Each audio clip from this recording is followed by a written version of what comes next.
Introducing National Streaming Sports, live and on-demand sports talk programming that you can access 24/7. For the premier sports talk experience, tap into our Roku channel. Start your mornings with Mac and Jack covering all the weekend sports action.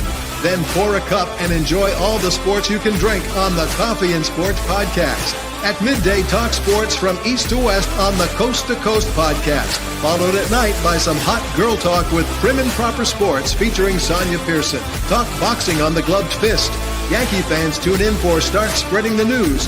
And there's more on the College Sports Huddle and Sports Scope with Robert Butler.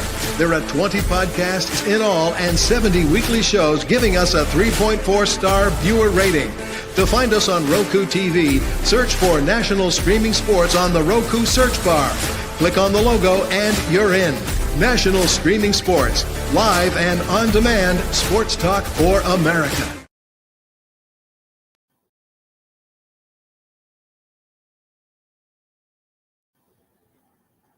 I'm Mac, CEO of National Streaming Sports Network and the host of the Mac and Jack Sports Show, and you're watching Our Lady of Sports, Sonia Pearson, host of Prim and Proper Sports. Thanks for watching. Good evening, everybody. Happy Wednesday. Wonderful Wednesday, that is, February 12th, 2025. I hope everybody's having an amazing day today. This is what I do. Prim and Proper Sports. You heard Mac. Download the Roku app so that you too can be in the know for Northeast professional sports. Big shout out to Linda and Mac over there, the producers extraordinaire. Y'all, I'm so glad to be on live tonight. I thought I was going to have an issue because my power has been out all day because it's been so rainy in Atlanta. But thank you for my friend Katrina, who let me hang out at her house until the power was restored. And now I'm safe and sound back home tonight. So good evening, one and all. Hope you're safe in your neck of the woods. Y'all, I've been promising you a treat, and it is here. And let's be clear before I introduce this person.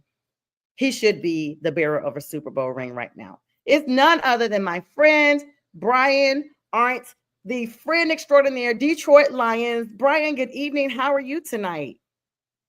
I am wonderful. Happy Wednesday to you. While you're having your storms in Atlanta, we are having 6 to 8 inches of snow happening right now. Well, Atlanta's had 2 rounds of snow in the month of January. Now that I'm back, I'm kind of looking forward to it again. It was cold enough. It was 39 today at 2 o'clock. So just above freezing.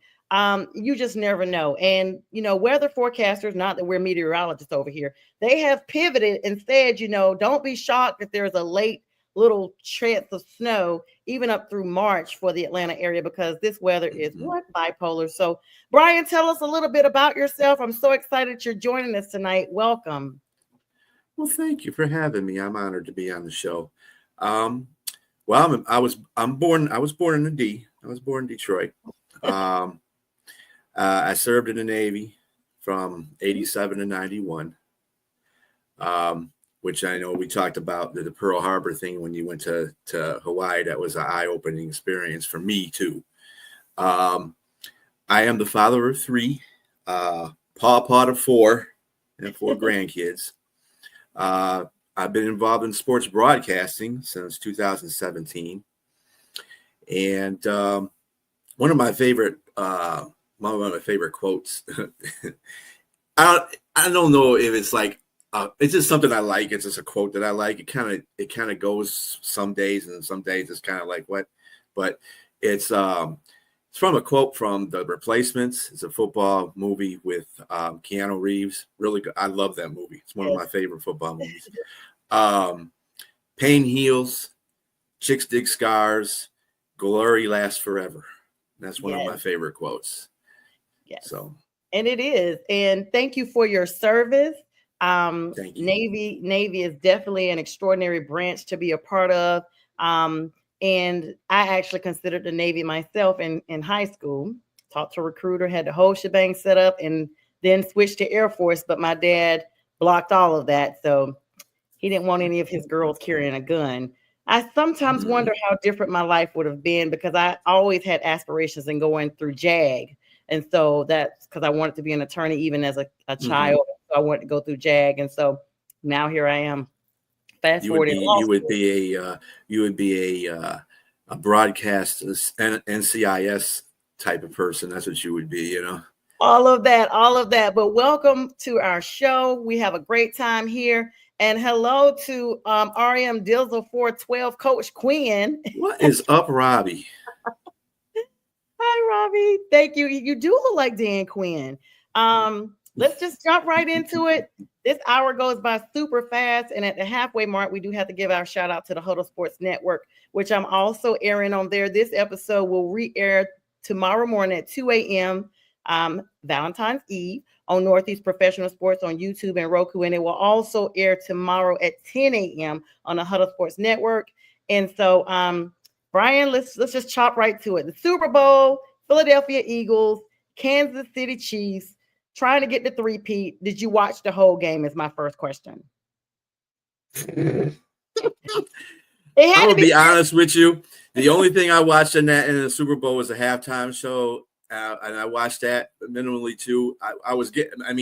It wasn't like I wasn't part of the Super Bowl because my phone kept going off every 5 seconds because I got every sports network thing on here. So app on here. So I was keeping pace with it, but and I did go back and watch some highlights and stuff like that just to catch up on it. Cause I was kind of, well, first of all, Detroit wasn't there. So that totally shut me down anyway. And they should have been there. Mm-hmm. And I don't like Kansas City and I don't like Philadelphia. I think those are like the two worst teams I want to see in the Super Bowl. I hate both of them. But hate's a strong word. I dislike both of them. I'm glad City didn't three-peat. I didn't think they were anyway. Doesn't matter who they played. I didn't think they had a chance. They were getting away with so much stuff during the regular season. Super Bowl, they kind of let things go. Mm-hmm. If you know what I mean. So I didn't see them winning that anyway.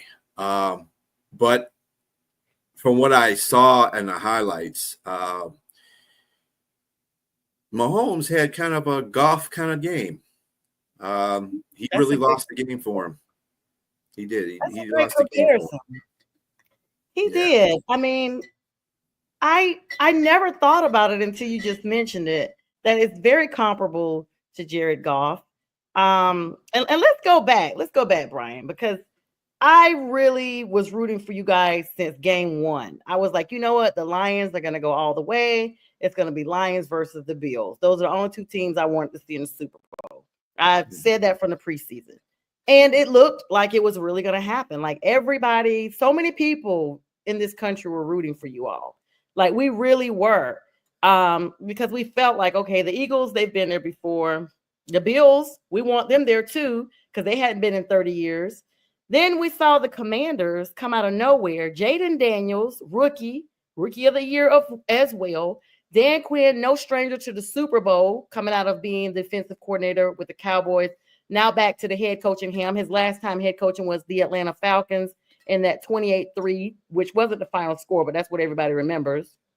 And so this was his time to be redemptive, to go back to the Super Bowl. But I'm going to tell you what I said. When Washington defeated you guys and removed you all from Super Bowl contentions, number one, I was upset. Number two, even though I liked the Commanders as a child when we didn't have the Panthers, the Commanders were my team, Redskins, back in the day. I was just like, for them to get obliterated by Philly, I'm like, y'all should have left Detroit alone. Detroit could have far better handled the Eagles than the Commanders did, because at the end of the day, it became another NFC East matchup. They had already faced each other twice, and the only thing the Eagles did was gain momentum through the experiences of their loss and wins through the regular season. So it's like a bad storm. It's like a tornado. It just picks up momentum and picks up speed. The more it goes along, the more debris gets picked up, and it's just more dangerous and more lethal. When you all played that game against Washington, aside from the fact that you all did lose the game, what was your thoughts? Did you have a thought of, you know what? I missed the gunslinger being Stafford, the former quarterback, or did you feel like everything was just off across the board for Goff? I think that this game was slowly based on how Goff performed in it. And I'm not going to beat Goff up for it because he had a hell of a season. He broke a lot of NFL records. He broke a lot of personal records. He broke a lot of Lions records.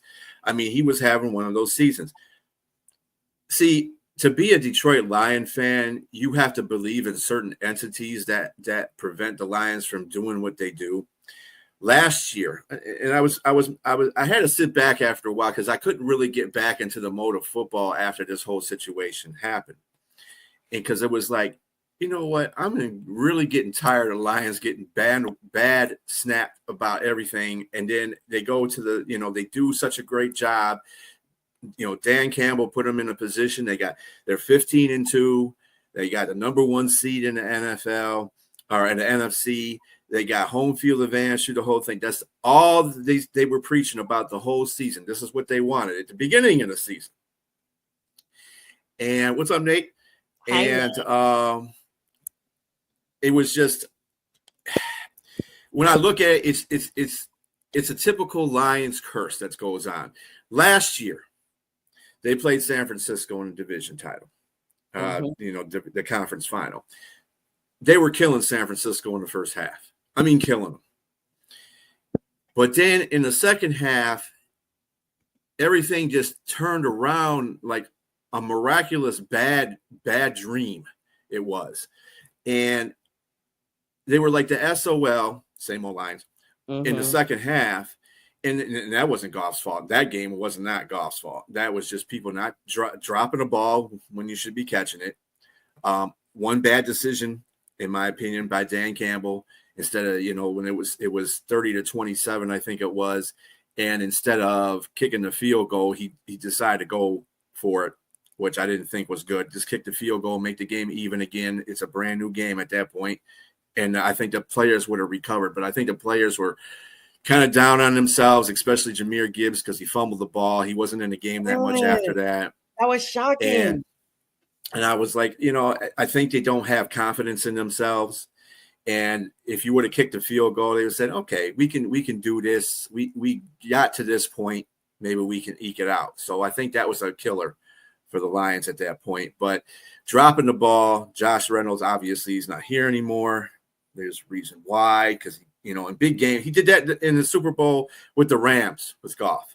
Yeah. He had him wide open in the end zone one time officially, and he dropped the ball in the end zone. And, points were at a premium in that game. If you remember, there was kind of a defensive struggle between New England and the Rams. Clearly. And, if people would just, receiver's job is to catch the ball. They don't really care about you running after it. That's nice. But catching the ball is essence. That's what you get paid to do. Yeah. And Josh Reynolds didn't do that a couple of times in that game, and that's what cost them pretty much. And it was just so. And this year, they have all these accolades. They burned through the whole NFL schedule basically, and the only teams that got them were those Buffalo Bills and Tampa Bay Buccaneers. But they pretty much burned through everybody. And the offense was going at a high pace. So when they get to this game and Goff has a bad game, I'm just like, it's got to be a curse. There's something going on here. There's something that's not – the stars are not aligning for this team to succeed where they need to succeed. And I don't know how much you pay attention to the Lions, but they had a curse. They tried to lift a curse with a local guy, Jeff Daniels, who's an actor, and Peyton Manning, of course. And it didn't work because it's not about the records. Okay. It's about the end result, and that's winning the Super Bowl. And 2 years in a row, something happened that screwed it up. So I don't know. I don't know what to go through from that point. I mean, I always want to have positivity toward the future for the Lions. And I'm always looking to see what they're going to do and stuff like that.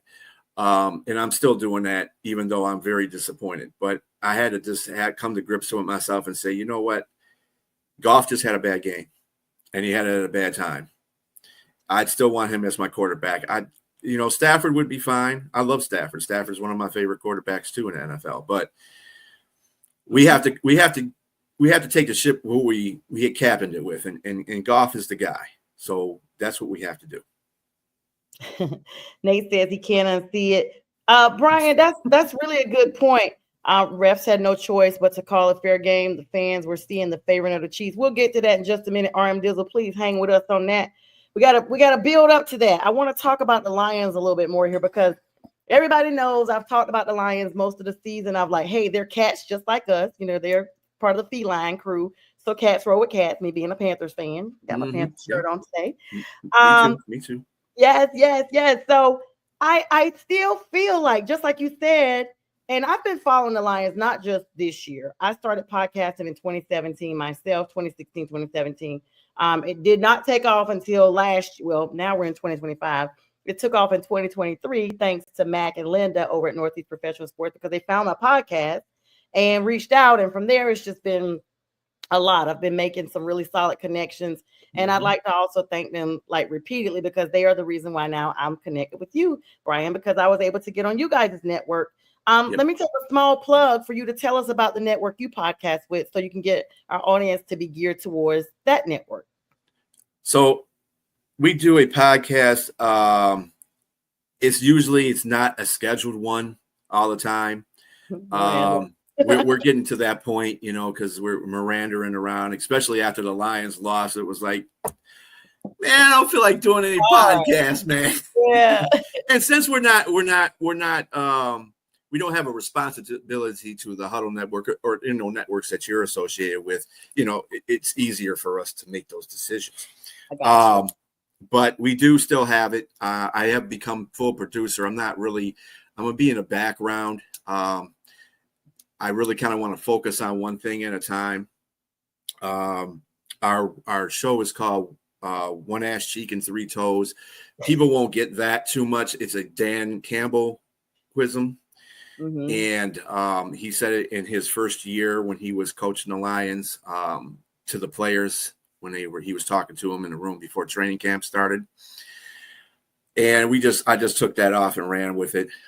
We talk exclusively about the Lions in the majority of the time, but we do get into the other 31 teams. I kind of like that too, to talk about other teams because it does affect what the Lions do during the season as well. But we do that. Usually we used to do it every Sunday faithfully at around 11 a.m. Eastern Standard Time, just 11:30 a.m. 10:30 a.m. Eastern Standard Time, because one of our co-hosts, Nate, the one who just came up there, he's in Texas, so he's a Central Timer. Yeah. So we have to do it a little bit early. So it's 11:30 our time, 10:30 his time, and we do that show for about an hour and a half until game time starts. Depends. Sometimes if it's a Monday night game for the Lions, we'll do it like an hour before or hour and a half before the Monday night game. Yeah, and I've had the blessing of being on that show, and thank you for explaining what it was, because I remember when Nate was like, "Hey, we want you to come on the show." I was like, "I'm coming on a show on a Sunday. Name that? Like, I go to church, Nate, but okay." I know the A word is in the Old Testament somewhere, and so I was like, "I don't get it, but here it is," and I'm just like. So when I was advertising it to my audience, I just put the A with the $sign. Like, guys, this is what I'm going to be on. Tune in. Well, our Facebook page can't be named that. We tried to put, the one A cheek and three toes, but it wouldn't allow us. So we had to put one butt cheek. And just like, it doesn't have the same essence when you say it that way. So we kind of trying to do something different. We're going to try to do something different on our social platform on that. It doesn't bother X, and it sure don't bother Instagram. So as much stuff that you see on there, I'm gonna tell you, Facebook does absolutely too much. I had a friend page because everybody knows I started the all-female fan club for the Carolina Panthers, the Carolina Pantherettes, and it's a private club page that we had like 10,000 members before Cam left. Now we're about close to 8,000. Still a lot of ladies. But I started a regular page that people could follow, but I tried to start an actual friend page, and I named it the Carolina Panthers. Facebook's reaching out to me, asking me to send me their ID, my ID that shows my name is that. or they're going to change the name. Just like my Facebook page, that's all things football from a lady's perspective. I'm trying to change it to Prim and Proper Sports, and they keep denying it. And I'm like, why? It's not offensive. No one has this name. I've already run it through the trademark check because the Carolina Pantherettes name is trademarked. So I know how to do all of that. Facebook does way too much. And just like you said, I've heard about X. I'm just like, I had a friend that pulled up X one day, and I was like, what kind of stuff do you research on here that all that's in your news feed?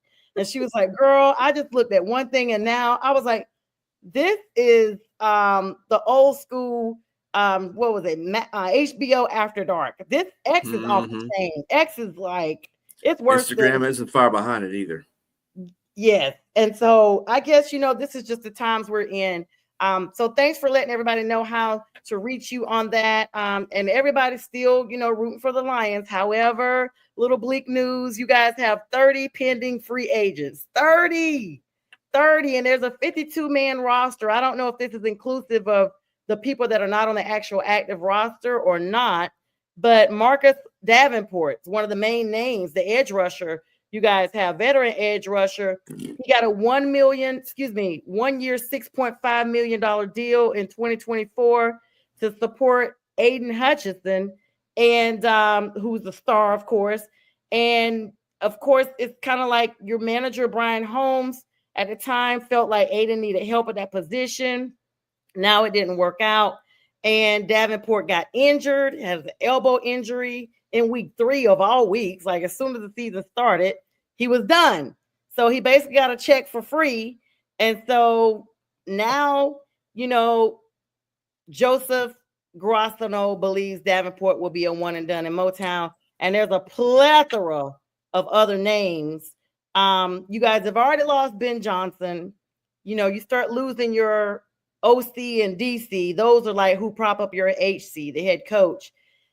What is the vibe like in Detroit? We really want you guys to go back for a 3-peat because you were so close, but it's just becoming more and more difficult. And Dan Campbell said it last year that it's extremely difficult to get back, but you all did it only to be, brought down by the most unexpected team, the Commanders. Well, again, I don't think it was anything the Commanders did. I knew they were going to come and play. I mean, Dan Quinn has those guys ready. I mean, he's a great coach too. And Jaden Daniels, that dude is fire and ice. He's on fire, and he plays with ice going through his veins. It's awesome. He's just an awesome rookie. He's just great. Kudos to him for winning Offensive Player of the Year, Rookie of the Year, right? Too. Did he win Rookie of the Year too? So I mean, he deserved it. I think Offensive Player went to Saquon. Okay. Mm-hmm. Yeah. Any award that he got, he deserved because he played awesomely. I really liked the Washington Commanders at the beginning of the year too. In fact, one of my co-hosts on my old show, he said that the Washington Commanders would probably get in the playoffs and maybe win the East at the time. This is the beginning of the season. He was pretty close. They were second, and they did beat Philadelphia once. So very, very close. So that's really good job. I thought the Commanders could be great too. I didn't think the Giants were going to do anything. I didn't think Dallas was going to do anything, and I was just still waiting to see if Philadelphia was going to put together their team. That is a deep team. So, but anyway, off that subject. As far as the 30 free agents, some of those will get re-signed. The other guy that you didn't mention is Emmanuel Mosley. Yeah. Dude has been living on a paycheck for the last 3 years. It's time for him to go.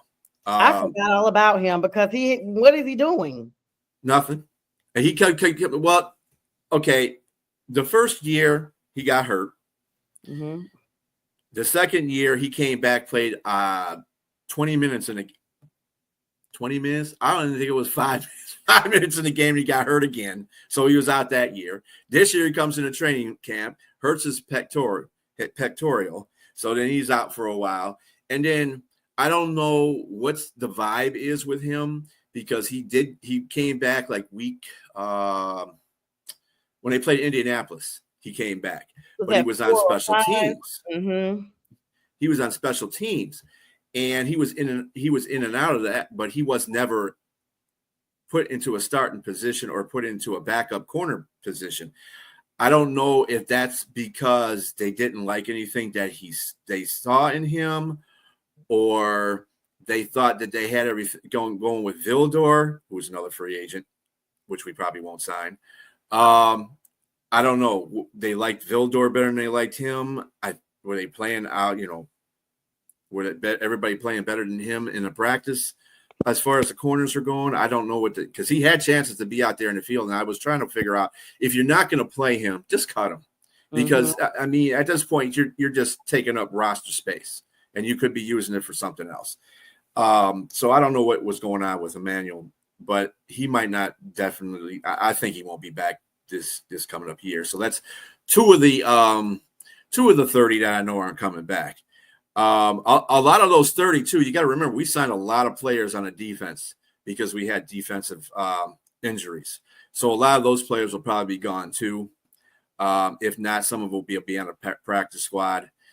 As for depth, we do have, and with all the rumors swirling around with Garrett, Crosby, and Parsons being, potentially on the trade block, I want to see how Brad Holmes navigates this coming off season, because to me, this is probably going to be the most critical. I said if Dan Campbell's a great coach, I said by year 5 we should be in a Super Bowl. We should have been in a Super Bowl year 3. Should have been in a Super Bowl this year, but it didn't happen. So again, I test that to the curse. Somebody's got to get rid of the curse. But yeah, I just got to see what's going on. That is a lot of free agents, but again, a lot of those free agents are guys that we brought in to take the place of starters that were injured, and then the second players that went down after them. So those will probably be all casualties. Most of those will be casualties of just being let go. As long as they sign, like Zadarius Smith is signed for 2 years, so he's not one of those. He'll be here another year before we have to go and renegotiate his contract too. But most of our rookies will be next year as well. JMO, Jameer. So we're good on those fronts. Brad Johnson has done a very good job of financially being fiscal about what's going on with the team. Like that's when he signed Goff, Amon, and I think it was Aiden, not Aiden. Aiden. No, it wasn't Aiden. Jameer, Aiden Hutchinson. It wasn't Jameer. It was Monty was the other guy they signed. Monty, Amon, and Panay was another guy. Oh, Amon St. Brown, yeah, Amon St. Brown. Got to sign those core pieces anyway. So, and that's good that he did that, and he did it before everybody else did it. So now, Dallas was looking stupid at the end because they waited so long to pay Dak, which was a bad move by Jerry. But that's a whole different. He's hurt. That's a whole different show. He didn't even. He's another one of those. And speaking of Dallas, we got a few comments coming in here. Hello to Tasha Mikia, my soror. She said Dallas is a lost cause. LOL. I think that's her statement. She said the Commanders were outstanding. So talking about other NFC East plays, and your friend R.M. Dizzle was like, the refs had no choice but to call a fair game. So let's go ahead and we know Detroit. Let's actually get to this. With you all losing Ben Johnson, what will be the focus in the offseason for Detroit to make sure that, number one, that none of your key components, key players, don't leave and, go elsewhere, like to try to make sure you guys can get a third try at it? Well, I give kudos both to Ben Johnson and Aaron Glenn because both of them deserve head coaching jobs. I'm a little annoyed at Ben Johnson because he went to Chicago. Please, you had all these job openings. You really had to go to somebody in our division. Really, really, Ben, really, Ben. And then you stirring up the pot with in LaFleur and Green Bay talking about, we won 2 games again. I said, that was with Detroit. That's not with Chicago. Exactly. Get an offensive line. Call me later, okay? Yes. I was going to talk about that as we were talking about what y'all need to do. I was going to be like, and by the way, but thank you for getting that to me. So, but Aaron Glenn was worthy of his job. I thought he definitely deserved a head coaching job. He's going to be a really good head coach for the Jets, I think. His replacements, Shepard, he's a DC. He came up behind Aaron Glenn, obviously, he was the assistant to the assistant defensive coordinator, so he should be fine. We just got the defensive line coach, one of the best defensive line coaches from Tampa Bay, which replaced our other defensive line coach that was stolen from us. So, but we're getting in the guy that we got as an offensive coordinator is the one who taught Ben Johnson. So there you go. We're not bad in the coordinator. I'm sure the plays that, and Ben Johnson's a brilliant play caller. Okay. He makes stuff work that I've never seen work in the NFL in my entire life. He is good at that. He is very good. That's going to be an aspect that the Lions are going to miss. However, now that the Lions have grown, they're boys to men now. They know how to run the offense without having to be so tricky sometimes. They can do things and still get the results that they need. So I'm not worried about that aspect of the offensive coordinators. It was going to happen sometime. It just happened this year. So I thought it was going to happen after they won a Super Bowl, which Ben Johnson said he was going to leave after the Super Bowl. Right. If they won a Super Bowl. I was like, okay, but you just went back on your word, bro. Okay. Whatever. He did. He really, really, really went back on his word. But I don't know. You guys seem to be able to have the solid pieces still in a row. If you keep your nucleus intact, even though you've lost these pivotal pieces of the puzzle, the Detroit puzzle, it's going to be interesting to see how, Dan Campbell continues on with now a third attempt at a Super Bowl run. You got a lot of people still pulling for you guys, Brian. And so with that, sadly, I have to, move to the next segment of the show, which is the Super Bowl. But before we do, let Brian and I give you about a 92-second break as we give a shout out to the Huddle Sports Network. We will be right back. This is a Huddle Sports Network broadcast. You can find us on Roku TV, Amazon Fire TV, Facebook, and of course YouTube. Get all your NFL news here first.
All right, that was our plug for the Huddle Sports Network. They told you how to find them and all that good stuff. Shout out to Mike Carico, the Tundra Network, Frozen Tundra Network, all the NFC North affiliates, Ken and Ken, all of you guys, thanks for putting me on.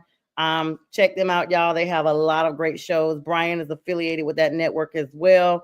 And, we all just, giving you the sports that you want. And as football season wraps up, of course, we'll be pivoting towards some other sports, such as, of course, hockey, NBA. But you guys know NFL never stops. Now, Brian, we're going to sadly pivot to, somewhere you didn't make it. Let me just first put out there. I know 1,000% how you felt, because when the Panthers went to the Super Bowl in 2016 and we lost like that, the very next year when Atlanta, of all teams, went, our rivals in the same division, I was not trying to watch that game except to ensure that they lost. But, they lost, and it was on my, it was actually back then, it was on my birthday weekend, and I was on a cruise, and I was, a lot of my coworkers at the time, I worked in the court system, they were teasing me. They had this whole red and black day, and they were like, we're going to buy you a Falcon shirt. I was like, do not waste your money. It's just going to get set on fire. But I was nice at the end. I was like, I've been living in Atlanta now, longer than I lived in the Carolinas, even though that's my home state. And so, if you all win the game, you got this nice, pretty stadium. I'll congratulate you. I'm not going to become a fan, but I will congratulate you. Well, they lost.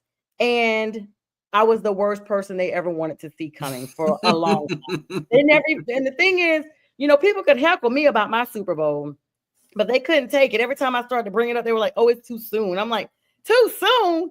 It's not even the season no more. Like, when is it not too, but I will be honest, to this day, Brian, I have not watched Super Bowl 50 in its entirety, which was the Panthers versus the Broncos.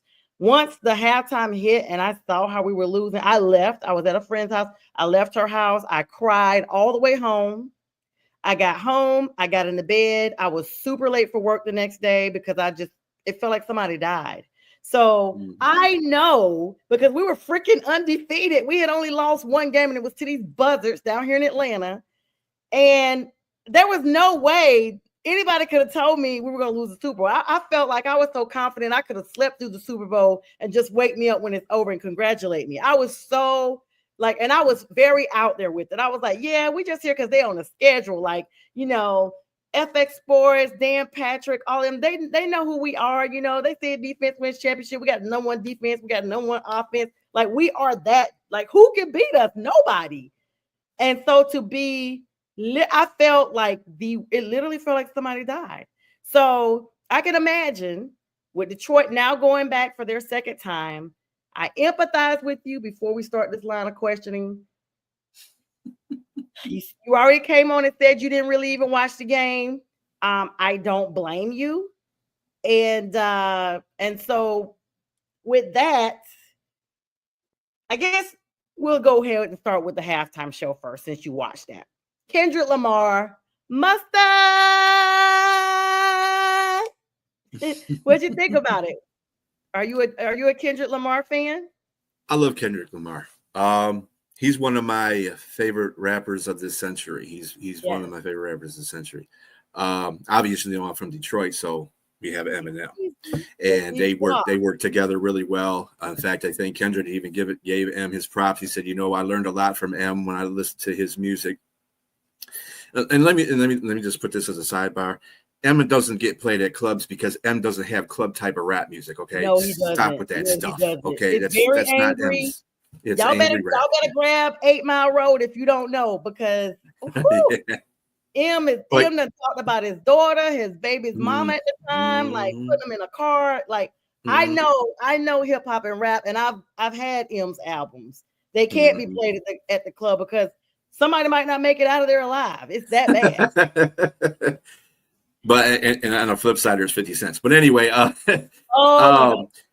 but Kendrick, I thought his performance was great. I didn't think the halftime show was the greatest as far as how they prepped it.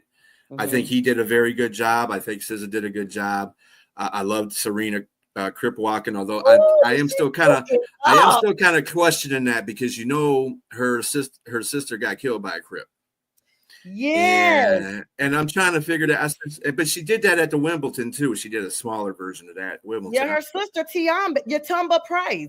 Price got killed in 2003 in September. Yeah, so that always got me scratching my head. So, Serena, why are you doing that? And your sister got killed. Okay, whatever. Yeah. It's your world, Serena. We just living in it. Okay, girl. Yes. You're the greatest tennis player ever. But at the same time, this brought out two different sets of emotions for me watching this. I understand what his message was saying to the people. I like his woke messages. At the same time, though, I'm a traditionalist. I'm old school. So I'm kind of like in the back of the Prince and the Michael Jacksons. I want entertainment, Yeah. Like I said, I love Kendrick. Kendrick did his thing. He did his thing. He did. But I think in this culture that we live in right now, we're going to see more of these halftime things, and not just in football. It'll be in basketball and all that, hockey and, all that woke stuff. Okay. And that's fine. I understand that. However, where'd the entertainment value go in this century? We don't really have that much entertainment. I loved Rihanna when she was there. I want entertainment. I want people that are going to go out there and sing, do songs that, you grew up with. I'm not have to be old school. This century's artists are pretty good. Not all of them, but Most. Oh, all right. And like I like Maroon 5. Okay. Oh, They particularly didn't yes. do they didn't do a particularly very good job at their Yeah, Super they Bowl. did. It's And hard to I say. was shocked. I was like, as Yeah. good as your albums, I have their album. Yep. I got all of them too. And as fiery and as energetic as Adam Levine is, you would think they would have some kind of, but it wasn't. And I was kind of disappointed. Teamed up with Party Next Door or The Weeknd and made it spectacular. That's the collaboration I was looking for. And I think the thing that's what Maroon 5 didn't have in there is I think really the perfect person I would have had put with them was Rihanna.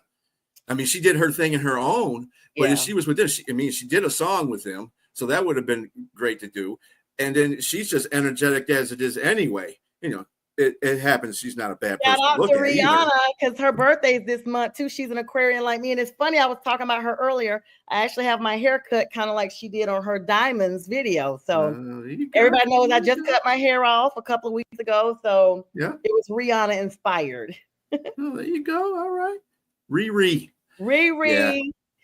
Yeah. There's artists like that. I like to have on there. I mean, I'm not a big Beyonce or a Taylor Swift fan by any means. I'm not. I don't like rolling with.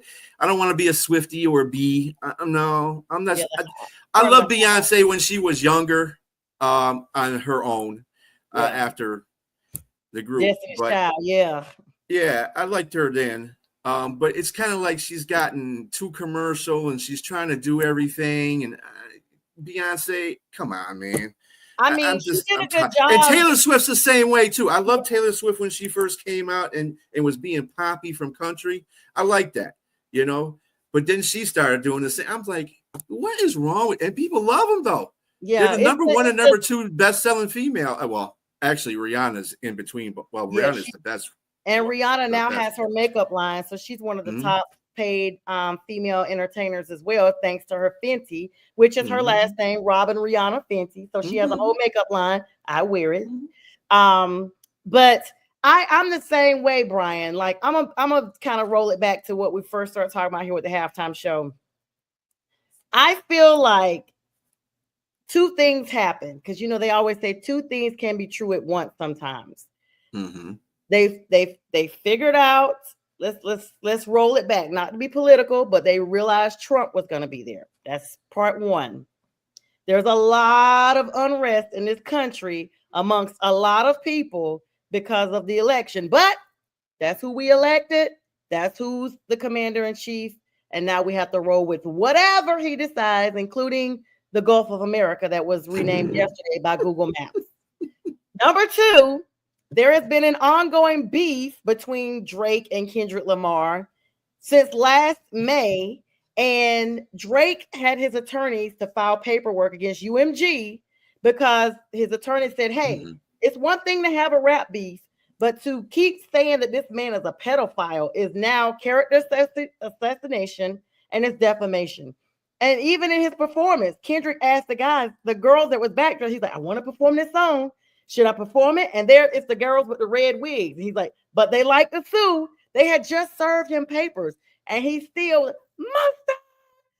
The other part of it, Serena and SZA are ex-girlfriends of Drake. Nothing was by accident in that performance. The clown car, they cut out a SS and brought all these people out of there. They had Samuel L. Jackson dressed in this as Uncle Sam. Yes. But it was a message. But Kendrick Lamar is a Pulitzer Prize winner. He's highly intelligent. I didn't even know Serena could crip walk like that. Let's be clear. I mean, I think it's kind of like you're just a crip if you're from LA at this point. You are just a crip by nature. And like you said, though, if one of my family members is taken down by somebody, there's no way I'm honoring them in any way whatsoever. Dizzle said he's definitely I am a mustard. Right, so let's pivot to the game. I'm so glad, but I will say this. The Kendrick Lamar halftime show streamed more views than any other performance in NFL history. Beyond Prince, beyond Michael Jackson, like all of that. It ranked. Well, I'm gonna put this to you. I'm gonna put this to you too, though. there wasn't the social media content that they had back in the day either. That's what I was So gonna say. it was streamed on everything. So yeah, I'm not taking nothing away from Kendrick, because like I said, I love Kendrick. That's my guy. But it's just like, it's a lot of things. It's like this is the most watched Super Bowl. I said, you got to be kidding me, because I know about 4 or 5 other people that are football fans like I am that didn't watch the Super Bowl. So hold on, not the Super Bowl itself. In fact, this was the least watched Super Bowl. Only the halftime performance was the highest ranked. I think they had 138 million views or something on regular TV. The game itself, there was a 30% decline in tickets after halftime. Two reasons. Number one, the location that they had this. You cannot forget, unfortunately, what happened on New Year's Day in New Orleans. Yeah. That was there. Number two, the teams that were playing was the main thing. Nobody was willing to see the Chiefs go back. Nobody was thinking the Eagles were going to be there. They wanted Detroit and whoever else was going to be there. That's literally like, you guys can look this up. Everybody wanted freaking Detroit there. They wanted you all there. Like, it was so many people. And when they realized you guys were not there, it was like, yeah, that's just another Super Bowl. In fact, I did read something where after Kendrick Lamar went off in halftime, off the halftime show, viewership dropped 1.3 million. Exactly. I mean, the game was a blowout anyway. And let's be clear, I have not confirmed this, but I just wondered, did the sitting president sit through halftime? I doubt it. They only showed him one time. There's no way you're the first sitting president at a Super Bowl game and you're only showed one time. And the other good thing is we only saw Taylor twice because of the poor performance by the Chiefs. So that was a relief. Thank God. Right. All right, let's get to the hard part. I saved it for the end as we get ready to come upon our last 10 minutes, Brian. Were you shocked? Let's just keep it basic questions. Were you shocked that the game was such a blowout by the Eagles? Yeah, I wouldn't say it was a shock per se. I mean, and shout out to Cooper DeJean. That dude, rookie, had a pick six. I loved him. I loved him in college too. He was great. I love cornerbacks. That's just I was a cornerback in high school. So okay, shout out. But anyway, but I always follow my cornerbacks in college and in pros. So that ones that I like, and I love Cooper DeJean. He's great. But as far as the blowout is concerned, you know what? This is just something that was coming for Kansas City. Without the aid of those guys in the striped uniforms. Yeah. And I really don't. And the thing that surprised a lot of people when I say this, the AFC is not as good as people think it is. I think the NFC has better teams. The AFC is built of better quarterbacks, but they don't have better teams. And that's the thing that holds the AFC back, I think, a lot of times when they play in these Super Bowls. Last year, San Francisco against Kansas City, it was a whole different story. Kansas City was actually playing pretty well in that game. San Francisco was too, actually. Went to overtime. It was unfortunate that San Francisco lost, not really. But anyway. Better than the Chiefs. Bitter. I would have rather the 49ers. I would have rather the 49ers. I'm just being bitter, that's all. I got you. But yeah, so I mean, I saw this coming for a while that Kansas City was going to get beat at least by 2 touchdowns in a Super Bowl because they didn't have the help from the refs. And I don't care what the refs say. I don't care what the devil Goodell says. They are paid. When you bring Las Vegas into a sporting venue, you're setting it up to be like the WWF, WWE, whatever. So, you know, it's going to be that way. It's going to be, you know, all thrills. We're going to just let Kansas City in there so we can get people to watch. And then Kansas City will lose because we don't have to give them the support of the referees like we did the rest of the season. And they can't say, the referees can't say, oh, it's egregious that we didn't make calls for the man. Get out of here. Patrick Mahomes, I can give you about 10 plays. Patrick Mahomes, it should never been called roughing the quarterback on Patrick Mahomes. Never, ever, not even close. Yeah, so, they started the game. The first or second play already with that. Everybody's like, here we go with the BS. Hold on. In the Super Bowl. And then they dialed it back. But the Eagles, knew going into this game they had to stay on the gas.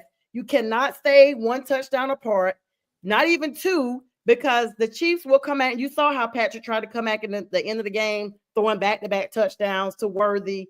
I mean, but by that time it was too late.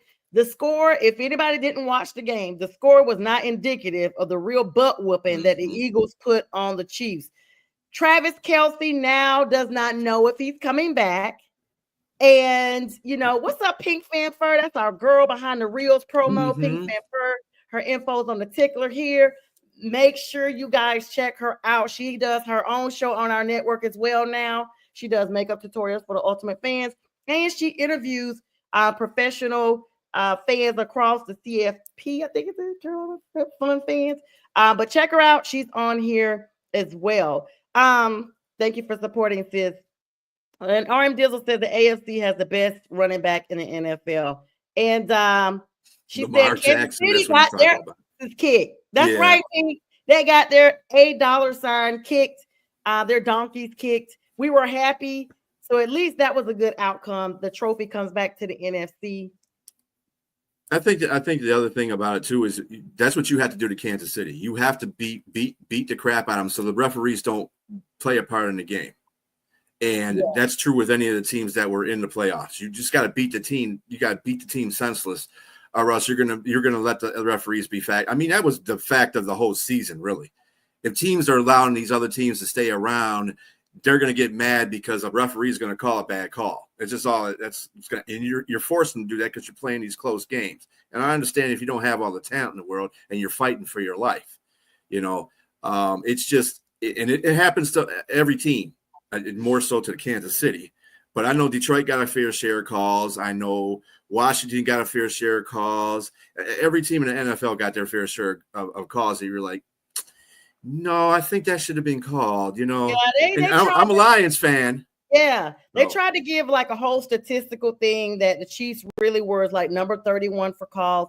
But when the Panthers had Cam Newton, he was hit more than any quarterback and it was never called.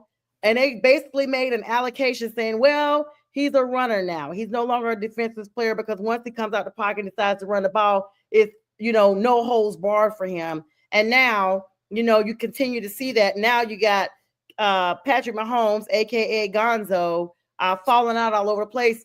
And let me allow myself for a quick minute. Exactly, Tasha, Crimea River, Kansas City. Let me let you speak with Pansy Gonzo real quick. Hi, Brian. So, we weren't doing the best out there. I don't know what the hell was going on with Travis. I targeted Worthy a couple of times, but I just became a new dad. So I'm just happy we're here. And, we'll be here next year. We won't be the first, we won't be the last. Chiefs or die. Thank you so much, Pat, for your time. Travis, we know you're not interviewing with anybody. So there's that. And Taylor didn't come down. In fact, they were so mad that today Kadarius Toney got his butt arrested in Atlanta for choking somebody. So you mad? He's not even on the Kansas City Chiefs anymore. They're not. They're the chefs and the refs. I'm surprised. I'm surprised he got accused of choking somebody. He actually held on to something for a minute. There you go. There you go. And I love that. And speaking of, RM Dizzle just said, Pat Mahomes should switch to Allstate because State Farm got him messed up. I know that's right. That's a good one, RM Dizzle. It's a joke after my own kind. Pink says, I don't think that first touchdown, it sure wasn't. It sure was not. It sure was not. It sure was not. And I mean, we seeing it and y'all got all this replay and don't see it. But we digress.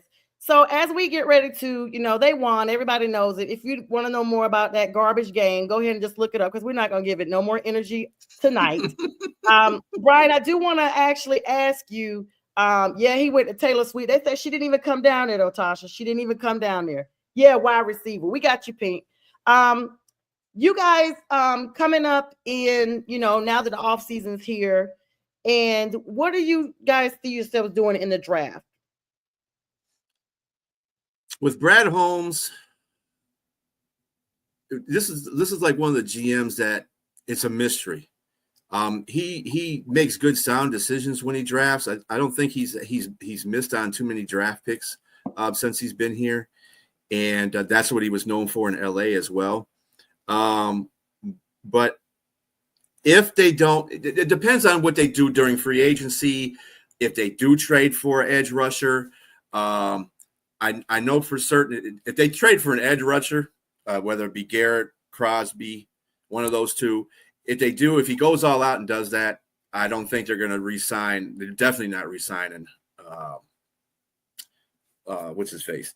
The other side, not Mosley, the other defensive end. I don't even know him because he doesn't play. So anyway, so they definitely won't sign him there. I think that they are going to do the same thing that they did last year, address the defense, but they're going to address the line. I think they have capable corners right now. I think Arnold is good in taking the number one spot. Amik played awesome last year or this season when he was in the number two spot, and I was very surprised at that. I loved Amik too. I loved Amik when he was a Raider. He's a very fiery guy. He's like our older version of Brian Branch. That's what he is. I think Brian Branch, by the way, needs to have a better season this coming up season. I don't think he had too great of a season.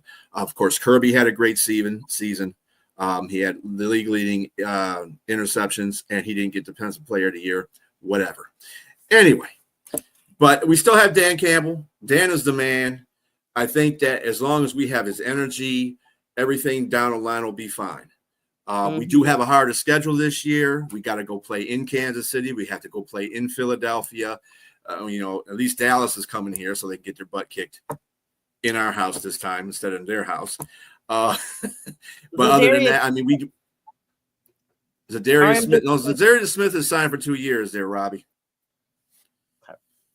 So we don't have to worry about him. He's going to be here next year. I will say this. As of 4 hours ago, it was reported that you guys are looking to expedite Max Crosby coming to Detroit. And they are saying that basically it's going to be a wild offseason for Detroit because Crosby is one of these guys that said he wants to stay in Vegas, and said he was a Raider for life, quote.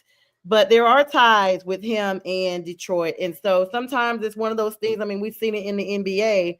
It's out of your hands. But once they come, I mean, at the end of the day, you're still getting the money and you're probably going to get more wins. So, Max, you may as well come on over to Detroit and everything. But I know you guys are, what is your draft pick? Y'all are what, number 25 or something in the draft? 8th. Okay. I know it's way down the road. No, it's a little bit higher than that. I think it is 25 or 26, somewhere around there. Yeah. I haven't looked at the draft things Maybe yet. if you guys trade up for another draft pick as well. Let's see. It depends. I mean, right now, usually drafts nowadays, in recent years, usually the first 10 guys are a bet coming off the board that are going to be good. You got your guy that might come in there and be the Tom Brady of your draft, maybe a couple of guys, but it's not like the old drafts where, you might have 2 or 3 guys in the 3rd or 4th round break out and do all kinds of great stuff. It's more, the draft is more consolidated now. I think it's because of the way that the college football is ran now with the NIL and that they get paid anyway. So this is not a big jump. I mean, it's a big jump for them, but it's not a big jump. When you're in college and you don't get paid, you're playing to get paid. Whereas now they're getting paid in college. So, I mean, I go to NFL. That's fine. Whatever. They're not playing with the emphasis and they don't know how to tackle anymore. So. Yeah, you guys are at number 28. You need an edge, a cornerback, a wide receiver, OG, and a DT. Injuries to edge defenders Aiden Hutchinson and Marcus Davenport force you guys to trade for Zadarius Smith at the midseason deadline. And if you guys get another young pass rusher, that's going to be real crucial for you guys. And the fact that Davenport is now going to become a free agent and Smith is turning 33. So that's going to be pretty big, but we have all confidence that we will not have seen the last of you all in playoff contentions, and we're rooting for you guys. And unfortunately, that's the time that we have tonight. Brian, you have an ongoing invitation to rejoin us anytime. It's been absolutely fun. Any final words to our audience before we sign off here tonight? Well, I do want to thank Pink Fan for she was the one that got me set up for your show. She was awesome. She was very professional and awesome at the same time. So, and I like the way she did her name too. That was that was ingenious. Yes, she's absolutely amazing. And I'm going to tell you, she's a Carolina Panther fan like I am. That's how we first connected. She's more like a sister, a friend. And I'm going to tell you, once I started law school, she became invaluable because there were so many days I was running in from class and was like, listen, I have not had time to contact anybody. So she ensures everything runs smoothly. She does all the promos. She's super talented with that. She's extremely talented, and I'm so blessed to have her in my corner. So thanks again, Pink Fanfare. I love you, sis, and thank you. And Brian, we look forward to you again. Tell our audience as we get ready to close your platform again when y'all do these random podcasts. So again, the show is 1A cheek and 3 toes, just to keep it clean. And we're on usually 11:30 a.m. on Fridays or on Sundays. On Sundays on the football season. Now, I don't know how we're going to be working the off season because, of course, we got free agency coming up, the draft, blah, blah, blah, training camp. Mm-hmm. So we'll probably be mixing in our shows in there, but we'll keep everybody informed. We're on. I do have a YouTube page for us. And that's the one. And then Instagram, we have an Instagram, and I don't know if we have X yet. No, we don't have X yet. We're going to get X. Ugh. And we have a Facebook page which is called One Butt Cheek and 3 Toes. So if you want to subscribe to that, you're willing to do that as well. 3 toes is 3 toes and 1 spelled out, or is the letter? It's 3 is 3 and then TOES. Okay, and then one is O. The 1 is a 1. It's ONE. And okay, so let me know if I got this right. Is that it? Yep, you got it. I can write it. I just couldn't say it. Thanks, monetization. Thank you.